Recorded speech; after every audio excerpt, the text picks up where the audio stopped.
Well, the curators of the Kiev regime just won't let up. The recent statement by the foreign ministers of the G7 following their meeting in Canada on November 12th, despite the appearance of vigorous activity by its participants, predictably turned out to be low in substance, but at the same time was, of course, devoted to Ukraine. In the part concerning the Ukrainian conflict, yet another set of biased and detached-from-reality assessments was voiced.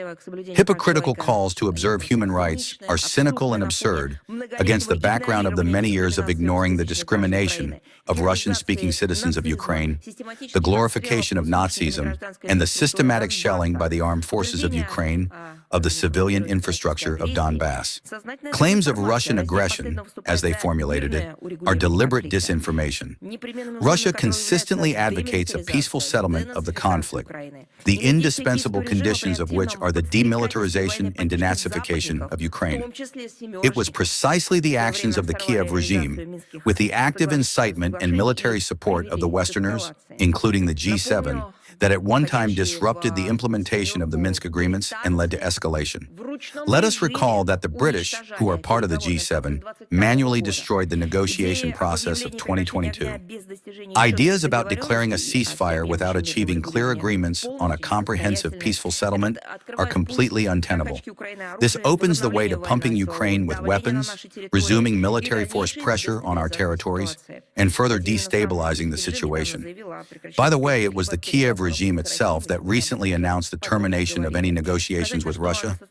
We have already spoken about this in detail today.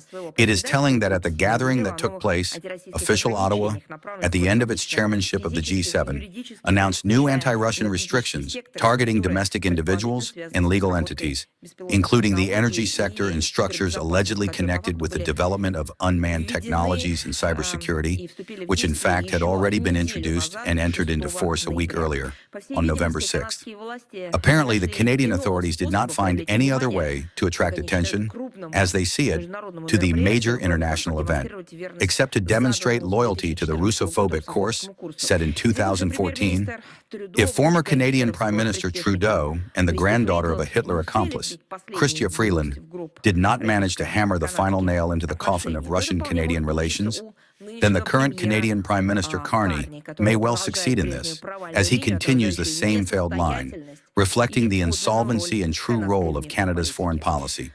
We reserve the right to take retaliatory measures. They will definitely follow in the near future. We will inform you about this as well.